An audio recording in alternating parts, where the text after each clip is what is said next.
is my haircut that bad? That's what she's saying. I said we need. I forgot what we need. I said the floor's cold. Said we need to get slippers and a new haircut. And then I looked and I just said, and another haircut. No. So you guys know we went and checked out the grain bin, all that stuff. We've been back a few days now, and we've been working on stuff here, and it is, basically to the point where we're going to start working on the grain bin. And one of my biggest fears was cutting a hole in it. And how do we hook the porch on and cut a hole for the door? Because a lot of people think the door that's on the grain bin right now, it's not a door. It is a door. It's like a little latch. Yeah, but it's about, I don't know, 3 feet tall. Maybe 3 feet off the ground, and then it's maybe 4 feet tall by like 2 feet wide, and it's meant to open up to look to see if there's grain in the bin. And we want to hopefully utilize that for the real build to make just like a cool like window or something. We're not sure yet, but we got to cut a hole in it for a door to get in and bring all our stuff in. And again, my big fear was cutting the hole because I didn't want it to leak and how we're going to get the porch to hook on and all that. Well, after going to the grain bin, Airbnb. Yeah, the Airbnb grain bin, it opened my mind, my ideas. Yeah. And I really wish we can go look at a couple more before doing this. Yeah. But if we can't for whatever reason, it gave me a lot of ideas how to hook it to the grain bin, how to seal it, how to do all the stuff that I was a little worried about. Again, I hope we could go look at other bins to see exactly how they did theirs, but I was terrified and now I'm not. I know. That's crazy. Yeah, but I was truly like, man, this is like the scariest part. The first thing I had to do is cut a hole in the bin to build the porch. This is going to go terribly wrong. How am I going to seal it up and do everything exactly that it needs to be? And that's the very first thing, Here's my question. Will the welder that we have work? Isn't there different types of welder and different strengths and? Yes, and there's also, it may just be the gap. I'm not a welder. I don't know. It may be the gap, like when it's galvanized like that. It's metal coated, right? So whenever you weld or you heat it up, gases come off of it, and you got to be careful because it could be deadly. Oh, for real? Yeah, or if it's too much, if you're outside, you're probably okay. But they do make it's worth it, worth the risk, me dying. That's the risk you're willing to take. First, I needed a haircut, and then you don't even want to know what I told her before we started. But maybe they want to know. No, y'all don't. But some of y'all would think it's funny. Yeah. But if someone would clip that and then use it, and yeah, I don't need that in my life. I know you can weld because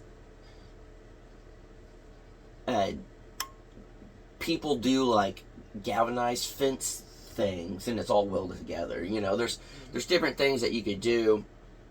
Again, I'm very ignorant to it. I just don't know. I've never had to do anything like that. So when you're ignorant to it, what do you do? Yeah. I turn to Google and YouTube. So before we fully dive into it, that's something that we'll look into is, okay, can you weld galvanized metal? If so, which I'm pretty sure you can. If so, what do you need?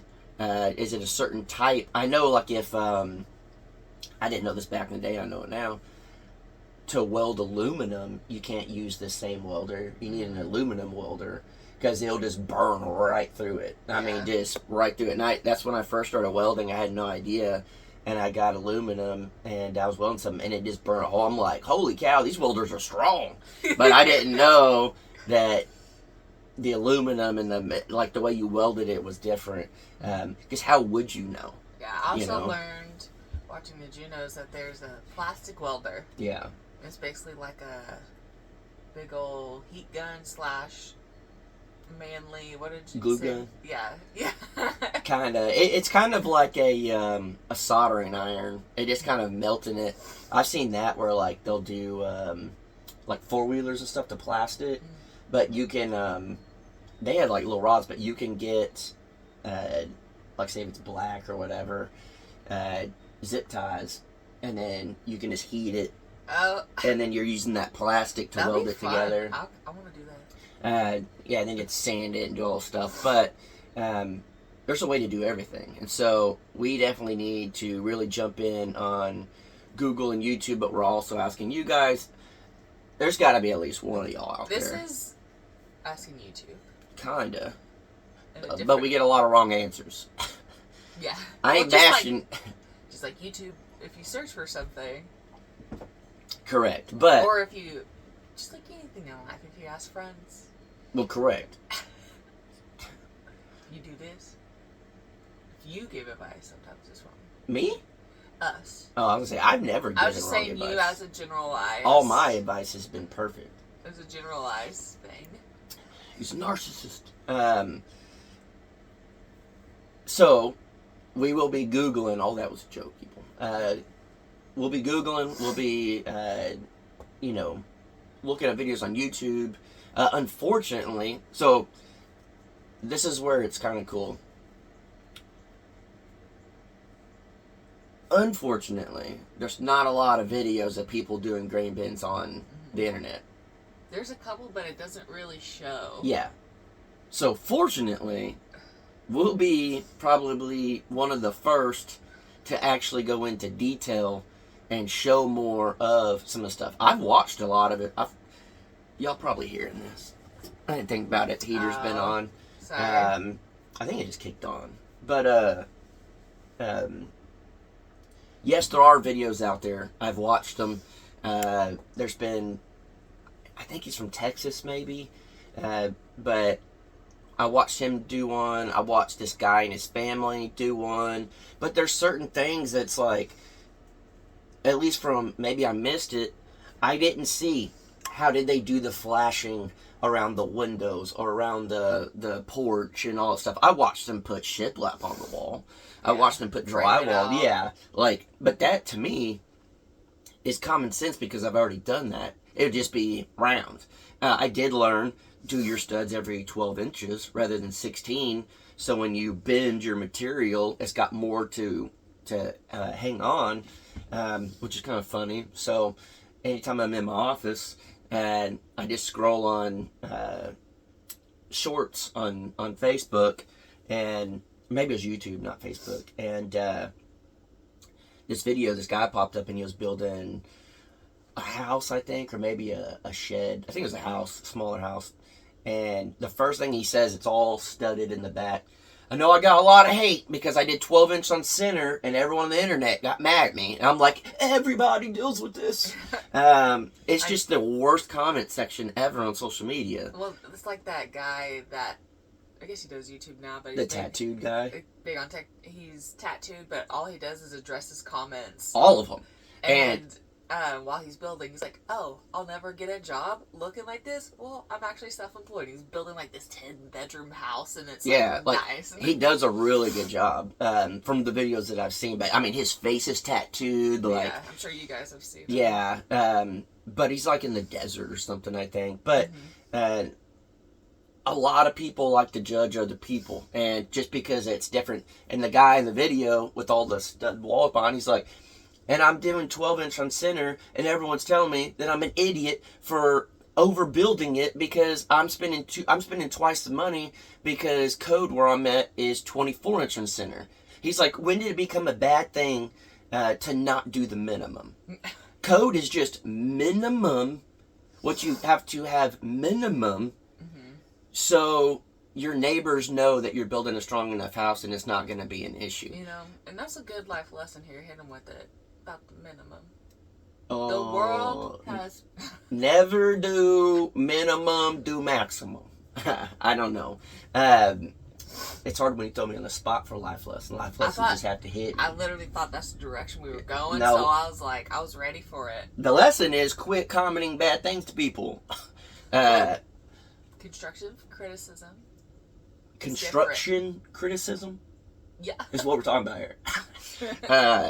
But it's funny because the guy was like, it's crazy. People are upset with me that I did more than I had to do. When did it become a bad thing to add extra? When did it become a bad thing to build it better, to do more? No, code is, and I think that's where a lot of people get ignorant, is not stupid, ignorant. Same thing with us with the metal and doing stuff like that, is you just don't know. So all these people hear other YouTube channels being like, no, they said code is this, code is this. Yes, there are things that you should follow code and stuff, but code in the northern parts of the state is going to be different than the south, because you're going to get crazy snow load. Down south, you're going to get hurricanes. So there's different things you need, and different gaps and all stuff. So I don't remember 100% where I was going with that, but it's more of, because we're talking about people giving bad advice or wrong advice or whatever, if we asked YouTube or whatever. Mm-hmm. So it may be correct in your neck of the woods, but it may be something, someone else needs something completely different. So just because it's the way you have to do it doesn't mean it's wrong. That's why they literally made the saying, there's more than one way to skin a cat. And it's okay to do things differently as long as you come out with the end result of, we're building a grain bin house, and as long as it's structurally sound and everything. You could even do, if you really wanted, you could put a stud every 1.5 inches. You can just stack them studs next to each other all the way around and build your whole wall like that, and it would be a really strong house, and your house would look like a lumberyard, but it would hold it. It would be fine. It'd be overkill, but hey, if you want to do it, do it. But it's difficult to also go watch other people's videos when they do something, because, like we said, just because they put a video out on it doesn't mean it's correct. You can get bad advice from people doing YouTube. We've probably given tons of bad advice as far as... But we also show to don't do it this way. Well, yeah, and then we'll be like, oh, well, we messed up on that. Yeah. There's a lot of pretending on the internet. A lot of it. Everyone wants to be... I don't know, someone... It's also the fear of, ooh, don't show this and messed up, you're going to get torn apart. Yes. So, when I very, very first started YouTube, Jared and I were building out a shed house. And the conversation, because I was like, I want to start YouTube. And I was like, we should film this build. And Jared's like, heck no. Heck no. Like, all they're going to do is tell us we did wrong. Because we had no experience ever. Never built a house. One of the first things we had to do was cut holes for the windows and put windows in and flash them. I'd never done that before. And so I just started watching videos. And some of the windows came out good, some of them didn't. We had to fix them later. But if we would have put that on YouTube, then it would have... We would have got destroyed because we did not do it professionally. But we didn't even film it and do it, and that was one of the regrets Jared and I have said was, I wish we would have documented it from the beginning. And we technically got it delivered. We showed it getting delivered and everything with the drone and stuff, but we didn't start showing the build because we were terrified of it. What I find out years later is it's okay to show that because we're normal people. It's okay to show the mistakes because it could save someone else the hassle. Too many people want to be the cookie cutter perfect YouTube channel, and that's not reality. That's not life. And there was times that we would try to not necessarily hide, just not talk about, not show, not do stuff, because we're like, oh, the internet's just gonna go wild on this or whatever.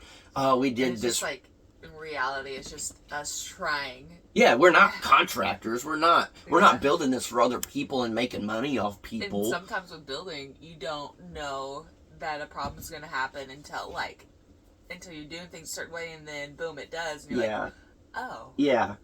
And so the thing is a lot of people will show these steps, right? They'll show, okay, frame your walls like this, do your windows like this, do your windows like this, and then they find out later, oh crap, we messed up. Well, they don't tell anybody. So guess what happens? You as the viewer have watched, and if you like the people and you trust the people, they start building like that, and then they're going to come across the same problem. And so we've just learned, we're just going to show the process. And if it's something that's messed up, we're going to show it. It's like the barn build. We didn't have the 16-foot post. Dang it. Couldn't get them anywhere. So let's figure out how to make this work. And as you guys saw, I think this might have been, it was a Crocker Life video. I had to get ratchet straps and hook it around the top and then pull them out a little bit because they were bowed in. And I had to pull them out a little bit so it would fit perfect all the way down. But that's the reality is, there's no way that you and I are going to build this thing perfectly, and we've never done anything like that before for that part of the build, perfectly straight, so then you just put them in and whatever. It's like, no, it was messed up, it was bowed, we needed it out a little bit, how do we fix that? My solution in my head was get ratchet straps, and let's pull it apart, and it worked. So if it comes down to y'all are building, and you're doing something, and something happens like that, maybe you guys will think, oh, I could use ratchet straps, or, oh, it's okay, it wasn't perfect, it could be, it'll buff, it can come out a little bit, and the thing is I used to do land surveying, and I would go to these $1 million homes, and I just feel like your head's getting lower and lower in the video. It's like the camera kind of coming this way. Or you just the phone kind of, I'm not. Or are you just sitting up even more and more as this is going? I mean, you just got me on the edge of the seat. I think either both. I don't know what happened, but I would go to these $1 million homes, and this was back before I really knew anything. But I'd be looking at them like, how are these houses so expensive? This does not look right. When you're looking, you see all these extra boards hooked on, see all the stuff, or you'll see videos online, and it's like a little thing that they'll throw over voiceover, and it's like, excuse me, boss, how much did you pay for the new guy? And it's always like something super sketchy they did during construction. Any house you go to, go look. Some of the walls are a little bowed. The drywall's cracking. There's just certain things to it that no house can be perfect. And especially if a good way to tell is if you go to someone's house that has tile, just go to the edge of the wall. Whether it's the people that put the tile on a little bit off or the wall is a little bit off, you can see all the straight lines. Or if you have like vinyl flooring or whatever, the planks, look at the lines and you'll start to see like, oh, even professionals don't build it perfectly square. Look at certain things like that. Go measure your walls. Measure the bottom of the wall and measure the top of the wall. You start to really realize, oh, it's not getting it absolutely perfect. It's how you work around it not being absolutely perfect. That's what I've learned. Good job. What have you learned? A whole lot. Baby, that was good. What I learned about construction? No, just anything, babies. Oh, anything. Support your man and tell him he looks good in green and tell him thank you for making coffee. And then that's how you start your day right.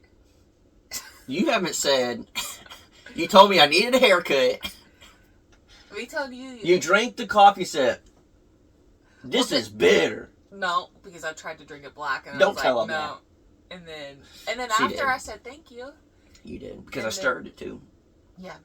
And then me saying, tell your man he looks good in green, just then was like me saying it. Oh, okay. You know what I'm saying? In like a fun and flirty way. Yeah. It's like, yeah. Yeah.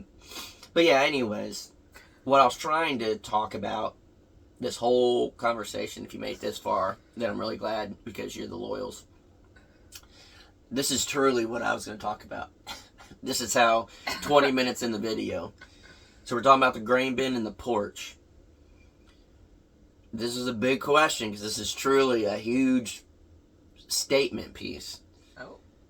What? A huge statement piece. Oh, thank you, babe. What color metal do we do the porch? Do we try to find galvanized so it matches? Do we paint it, or do we have black, like at the Airbnb we just went to? Mm-hmm. Do we do gray?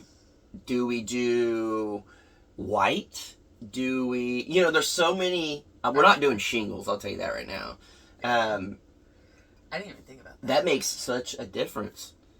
And we need to know fairly soon because that'll be one of the first things we do. Yeah. So it would look cool if we got galvanized because it would match, but you're probably not going to find galvanized that is aged just like that. So then it's going to be different looking. So if you're going to go different looking, do you just go painted? The black didn't look bad at the Airbnb. I like the black. The different color of it. And then they even painted the eaves underneath and the door a different color. It really went together. But theirs was a brand spanking new looking building. Right. It was super shiny. Yeah. So questions. That was truly my question that I wanted to ask 20 minutes ago. But here we are. If you made it this far, we know you're loyal. Yeah. So please let us know. We need to know fairly quickly what color we should do the porch metal on the top, because that's such a statement piece and we need to get the metal so we can start framing up and doing everything. We can still frame and all that because it's going to be the same width or whatever. But yeah, But you want to cover it ASAP. Correct. Yeah. But we can start building. Mm-hmm. We don't have to specifically know the color because the metal's the same size. So what color should we do our front porch? That's the big question. There we go. All right, guys. Catch you on the next one.